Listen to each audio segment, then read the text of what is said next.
Moi, tässä Mildred ja Cheetah, niin kuin näkyy. Sano moi. Sori, se ei puhu paljon. Kumminkin. Tää on mun eka video tälle kanavalle. Ja mikä sen parempi aloitus kuin puhua jostain, mikä ärsyttää. Ja mikä mua ärsyttää tässä maailmassa ehkä eniten on pojat. Joten ei muuta kuin aloitetaan. Eli yksi juttu, mikä pojissa ärsyttää, on se, kun ne kulkee ilman paitaa. Siis voihan se joskus olla ihan,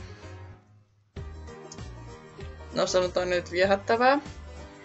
Mutta yleensä kun rannalla näkee sellaisen, sanotaan joku 16-vuotias jätkä, joka ei ole nyt viittynyt hirveästi kuntoilla. Varmaan ensimmäinen kerta rannalla käy. Ja mitä enimmäkseen aikaa viettää TV:n ääressä pelatessa pelejä syömällä jotain. En mä tiedä mitä pojat syö sitten juomalla ES:ää ja mitä liian muuta. Jotenkin siis voitte kuvitella miten mukavaa se on kun näkee sellaisen, sanotaan nyt sellainen pullukan kävelemässä ilman paitaa ja sillä, että on just semmonen, että thank god, silloin se tää housut jalassa vielä. Kiitos hänen äidilleen, joka käski hänen ostaa sopivan kokoiset housut. Että niin. Ja tässä vähän aika sitten oli täällä mullakin koulussa semmonen pieni tilanne. Että meillä oli liikuntaa tuolla kentällä. Ja pojilla oli se jalkapallo silloin, kun me tytöt jouduttiin juoksemaan, niin siinä kun katteli vähän niitä poikien pelaamia, niin huomasi, että ainakin jotain 3 niistä oli ottanut paidan pois. Yksi niistä ei hirveästi haitannut, koska sillä on jo semmonen pieni sixpackin alku. Mutta sekin oli vähän häiritsevä kattoo. Ei niitä totta kai ole pakko kattoo, mutta kyllä se niinku kiinnitti huomiota. Mutta kun katsoi niitä 12 poikaa, niin sitten siinä tuli semmonen, että ja pahempaa on vielä se kesällä, kun tulee kuuma. Niin aikuiset miehetkin, ja varsinkin tällaiset hyvin syöneet, kävelee kylillä ilman paitaa, kaupassa näkee, kävelyssä näkee, pyörällä, autolla, mopolla, miten vaan mietkin, niin siellä ainakin yksi näkyy jossain. Aika, se on niin ärsyttävää. Sitten toinen tämmönen juttu, mikä ärsyttää pojissa. Joskus tytötkin tekee tätä, mutta se on erittäin harvinaista, ainakin täällä päin. On tää mopopelleily. Eli just näitä, että menee jollekin julkiselle paikalle, tämmöiselle mahdollisimman isolle parkkipaikalle esimerkiksi. Ja menee vetää mopoilla niin, mitä ne nyt tekee, keulia ja kaikenlaista tällaista, en mä tiedä. Sitä näkee niin usein, että se todellakin aika ärsyttää, varsinkin kun yrittää sinne mennä sinne, sanotaan nyt kuin esimerkiksi täällä. Meillä yleensä sitä harjastetaan tuolla kirjaston parkkipaikalla. Niin se on tosi kiva mennä sinne kirjastoon, kun siellä on jotain ryhmä poikia vetämässä mopoillaan rinkiä. Se on niin ärsyttävää. Ja sitten kun siellä kirjastossa yrittää lukea, niin voitte kuvitella, että millaiset metelit sieltä tulee sieltä ulkoa. Mutta paras osa tässä on se roskamäärä, mitä sieltä ulkoa sitten löytää. Että voi uskoa, mitä kaikkea sieltä löytyy. Tai jos olette tällaisessa tilanteessa ollut, niin varmasti tiedätte ja voitte aavistaa, mitä löytyy. Tupakan tumppi on yksi suosituimmista roskista siellä päin. Mutta onhan siellä toki myös pulloja, korkkeja, karkkipusseja.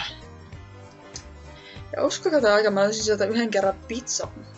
Siis semmosen Pirkan, tai mikä Atrian semmosen pakastepizzan, ei jääkaappipizza, en mä tiedä, joku semmonen minipizza. Niin se oli avattu, mutta siellä oli vielä puolet sitä pizzaa jäljellä. Se näytti siltä, kun siinä olisi niinku joku ajanut päältä. Mutta oudo juttu siinä oli se, että mä löysin sen sieltä pensaasta. Siellä meidän kirjaston vieressä on semmonen iso pensas. Mä löysin sen sieltä. Älkää kysykö, mitä mä pensaassa tein. Ja sitten tää asia ei enää periaatteessa kuulu vaan poikiin. Tää on myös tytöille aika yleistä ja melua kaikille ihmisille. No ei kaikille, mutta aika useille. Mutta tää oli nyt pakko ottaa esiin, koska se ärsyttää mua niin paljon. Elikkä siis tämä purkkien ja pullojen ryttäys. Siis se on semmonen asia, mitä mä en oikeasti tajua. Siis enimmäkseen sitä näkee kyllä pojilla, mutta kyllä tytötkin se tekee sitä aika paljon. Siis mä en vaan jaksa ymmärtää, mikä idea siinä oikeasti on. Siinä ryttäyksessä. Siis eikö tule mieleen, että ne vois viedä kauppaan, saat siitä pantin.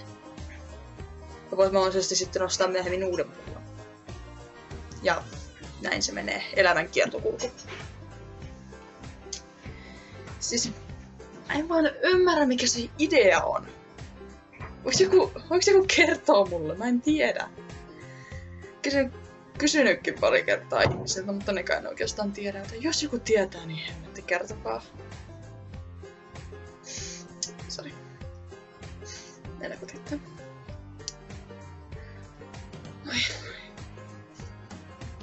Sitten on tämmönen yksi toinen juttu, mikä tapahtuu myös erittäin usein, enimmäkseen koulussa, niin kuin yläasteella, ala-asteella. No enimmäkseen yläasteella ainakin mun mielestä. Elikkä tää kaveripaini.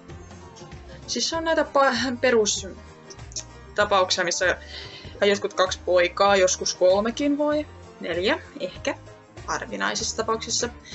Kumminkin ne saattaa alkaa semmoiseen pieneen painimiskisaan, siihen suuntaan. Sitä ei koskaan kyllä tiedä, että mikä sen aloitti, onko se vaan hauskuuden takia, onko se vaan jotain vihan ja aggression purkamista vai mitä se on. Eikä sitten jos opettaja tulee siihen väliin, niin sitten sinä on, että ei leikkii tää vaan, ei mene oikeesti. Vaikka se joskus saattaa mennä ihan oikeaksi lyömiseksi ja tuuppimiseksi. Vaikka se kyllä on joskus ihan viihdyttävää katsoa, jos välitunnilla siinä ja mitä tekemistä ja sieltä alkaa painia, siinä on se joskus ihan kiva katsoa. Ja ajatella, että kumpaan siinä voittaa. Mutta silti kun sitä ajattelee, niin ei se kyllä ole mitenkään niin järkevää. Ja enimmäkseen kun sitä miettii, niin se alkaa muuttua ärsyttäväksi. Jotenko siinä kaikki tällä kertaa. En viitsi nyt enempää laittaa tähän, koska tässä olisi muuten mennyt koko päivä. Joten kertokaa mitä ajattelette.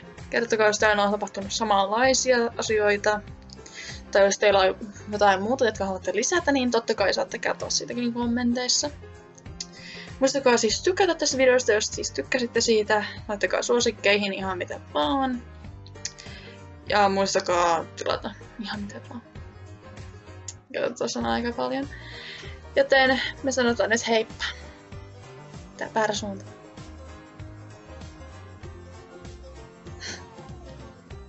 Moi.